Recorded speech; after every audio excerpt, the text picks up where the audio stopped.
The 2005 Miami International Airport heist was a meticulously planned robbery that unfolded in the heart of one of the busiest airports in the United States.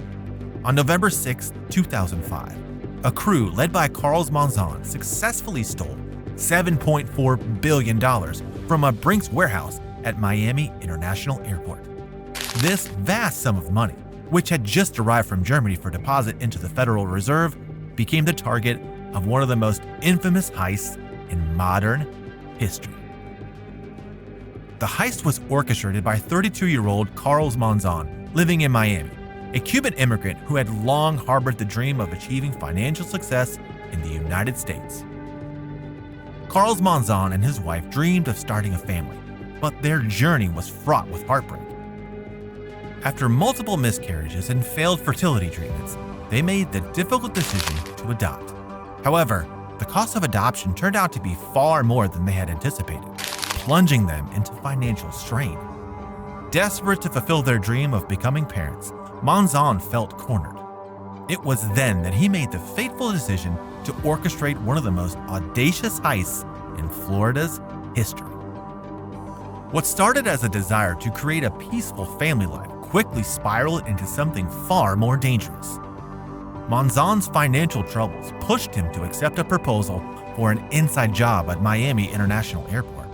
With the help of a few close friends and family members, he carefully planned the heist, targeting a Brinks warehouse that held millions of dollars recently flown in from Germany. His initial goal of providing a stable home for his future child became entangled in the execution of a crime that would alter the course of his life forever. Monzon and his crew, which included his brother-in-law Jeffrey Boatwright and several friends, meticulously planned the operation over months. Inspired by famous heists, particularly the 1978 Lufthansa heist, Monzon was careful to avoid leaving behind any traceable evidence as DNA and ensured that no one was physically harmed during the robbery. Armed with inside information and coordination, they managed to bypass security at MIA and make off with millions in cash, most of which is still unaccounted for to this day. Monzon's friend, Onelio Diaz, who now worked as a security guard for Brinks at Miami International Airport, had shocking news to share. He was involved in transporting enormous amounts of cash, up to $100 million at a time. Diaz disclosed the astonishing details to Monzon. The money arrived on Lufthansa jets from Germany, sent by Commerzbank, one of the largest financial institutions in the country. Brinks employed Diaz and a small team of guards to escort their fortunes from the plane to a bonded warehouse on the airport's outskirts, where the cash would undergo customs clearance. Once a week, the guards would inspect the bags to ensure they were untouched before loading the cash into armed cars for the short drive to the Miami branch of the Federal Reserve, just 4 miles away. During this time, Diaz noticed several serious security issues at the cargo terminal where he worked. He observed that the guards often neglected safety protocols they were supposed to follow. For instance, he pointed out that the warehouse doors were frequently left wide open, especially since there was no air conditioning inside. One door even faced the street, creating an ideal escape route for anyone planning a heist.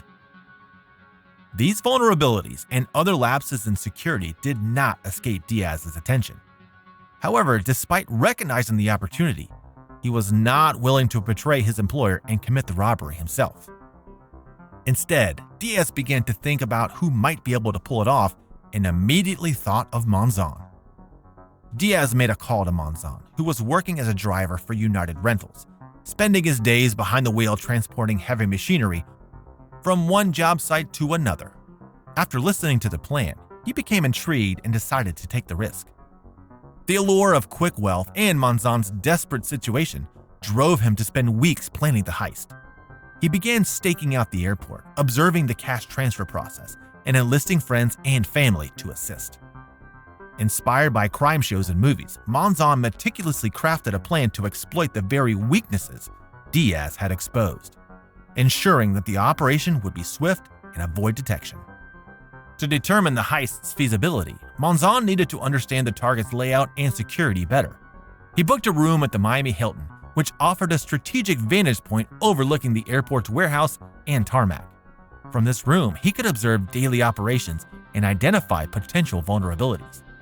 However, his initial view was obstructed, so he rented a room facing north the following week, which provided a clearer perspective.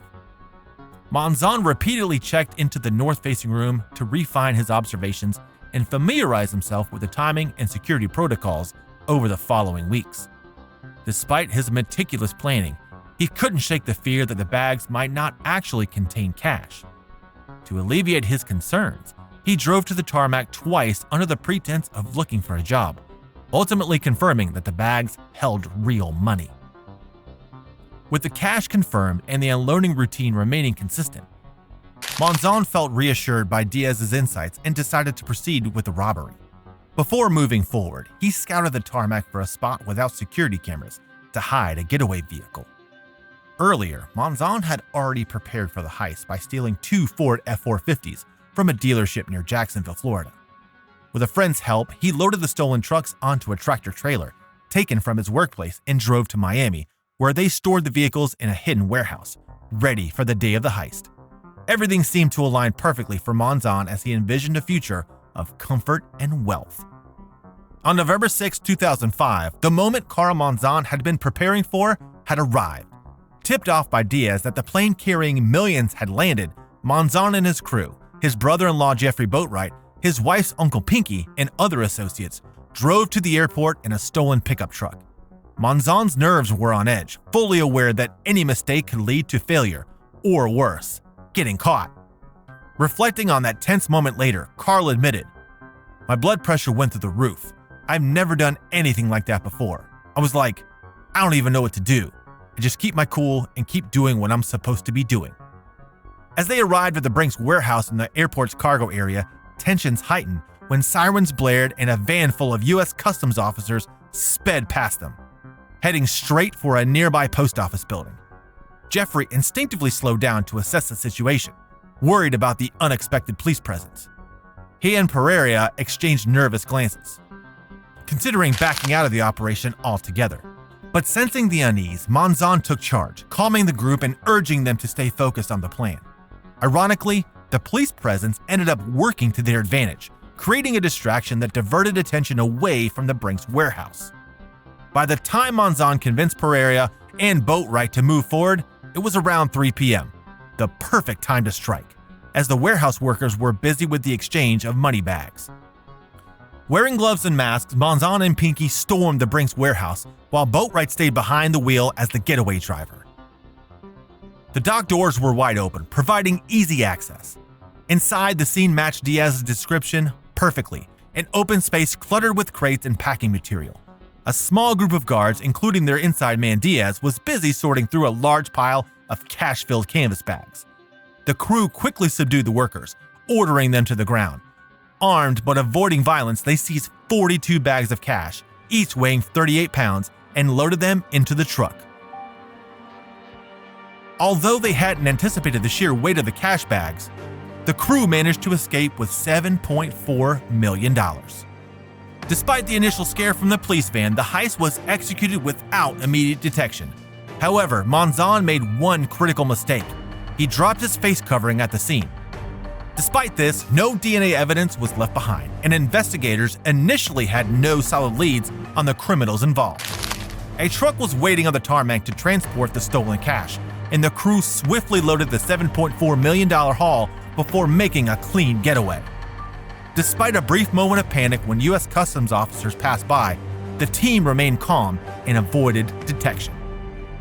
After the initial escape, they switched vehicles again, transferring the money into Karl's personal car, which had been discreetly parked about 5 miles away on a quiet residential street.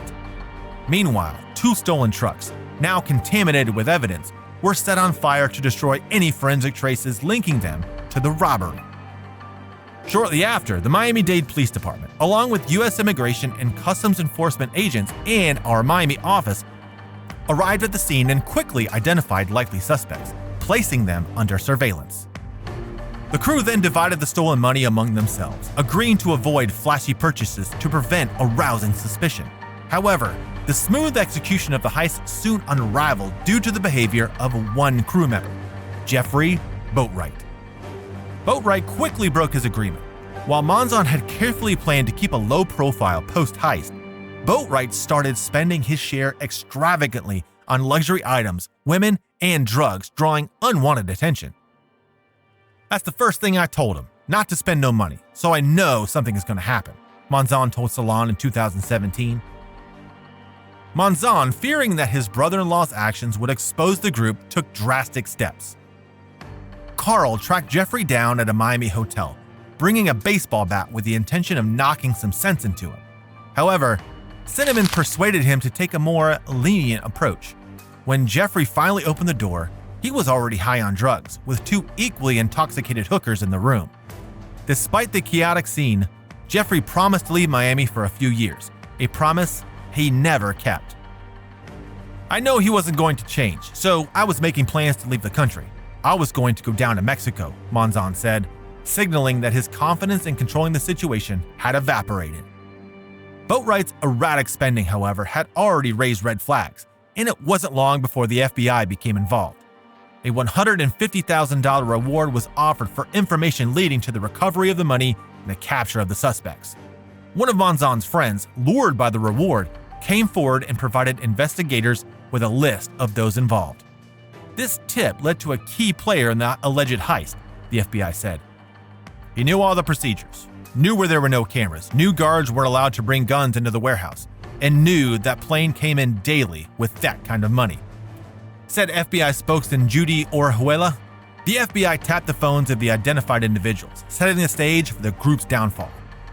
One of Monzon's friends agreed to wear a wire, allowing the FBI to listen to conversations with the suspects, which revealed that they were planning a new robbery. Based on this information, the Miami office placed a wiretap on the ringleader's cell phone to gather further details. However, before the FBI could learn more, a rival crime gang kidnapped Boatwright, one of the thieves, and held him for ransom, something that rarely happens in law enforcement during an ongoing investigation. Unbeknownst to the FBI, a series of events involving Boatwright further complicated matters. In December, Boatwright was kidnapped outside a strip club by a gang demanding $1 million in ransom from Monzon. Monzon paid the ransom, but Boatwright soon returned to his vices. Concerned about Boatwright's erratic behavior and lavish spending, Monzon decided to take drastic action by hiring two hitmen to scare him and steal his money. 3 months later, on February 17, 2006, the same kidnappers abducted Boatwright again, this time demanding $500,000 from Monzon. However, frustrated with his brother-in-law's behavior, Monzon refused to pay and even told the kidnappers to kill Boatwright. While Monzon was begrudgingly negotiating for his brother-in-law's release, he was pulled over by authorities while taking his wife to a doctor's appointment. According to Monzon, there were around 200 officers present from the FBI, ICE, and Homeland Security. Unbeknownst to him, his phone had been tapped, and the FBI, ICE, and Homeland Security agents were already aware of both the kidnapping and his involvement in the heist. They urged Monzon to keep the kidnappers on the phone while they tracked the location. The FBI eventually tracked Boatwright to a hotel using cell phone pings and rescued him. Both Boatwright and his kidnappers, Michael Sanfield, 33 years old, Manuel A. Palacio, 28 years old, and Guillermo Del Regado, 28 years old, were arrested. They pleaded guilty and were given 7 to 15 years in prison. These kidnappers had hoped the heist money would be their path to easy cash. But the FBI's intervention not only saved Boatwright, but also unraveled the broader criminal network. The final nail in the coffin came when confidential informants had earlier tipped off investigators, overhearing Monzon telling others that he was planning to or already had committed the robbery at the airport warehouse, and that had an insider assisting in the heist, according to court records. This testimony significantly strengthened the FBI's case, leading to the arrest of Monzon, his wife Onelio Diaz, and the rest of the crew. In March 2006, Monzon and his accomplices were formally charged with armed robbery. In the courtroom, Monzon and his crew pled guilty to their involvement in the robbery. The court handed down severe sentences. Diaz received 16 years, Boatwright 17 years, though he passed away shortly after his release, and Monzon was sentenced to 17 years in federal prison. Monzon's wife was sentenced to 3 years for being an accessory to the crime. including helping her husband conceal about $80,000 in vacuum-wrapped cash in the attic of their home. Pinky, Monzon's uncle-in-law, evaded capture for 4 years, but was eventually arrested and sentenced to 11 years. The stolen cash remains largely elusive, with the FBI recovering over $1 million in May 2006, buried on the property of one of the conspirators, Karls Monzon. This was all they had managed to recover, leaving over $6 million from the heist still unaccounted for. This is, if not the biggest, one of the biggest armed robberies in Florida history, said Anthony LaCosta, the chief federal prosecutor on the case. Monzon's life was profoundly affected by the heist. He served 9 years of his 17-year sentence, cooperating with investigators to help nab Jeff's kidnappers. Upon his release on parole in April 2016, he spent 8 months in a halfway house before leading the FBI to the hidden $1.2 million on his property. Looking back, Monzon reflected on the toll prison had on his life. He earned his GED and lost 160 pounds, but the hardest part was being unable to support his family. My mom almost died twice from heart attacks, and my brother, who has mental health issues, was in a serious accident and nearly cost him his legs. I felt helpless, he recalled. His marriage to Cinnamon didn't survive the incarceration, and Monzon's dream of starting a family was never realized. Though he now lives in Miami with his girlfriend and her child, the heist ultimately cost him his American dream. I had the house, I had the wife, I just needed a child, Monzon lamented in the Netflix docuseries Heist, reflecting on how the robbery destroyed everything he had worked for. After his probation ended in 2018, he started working as a truck driver for the Regulated Towing Incorporated, but the impact of the heist lingers in his life to this day. The heist remains one of the most infamous in Florida's history. The heist has been covered extensively in documentaries, including Netflix's Heist, cementing it as one of the most legendary robberies in American history. The Miami heist continues to captivate the public, not just for its brazenness, but for the mystery of the missing millions and the complex human emotions that led to its execution. If you enjoyed this video, please like, comment, and subscribe to Breakout Bank for more videos.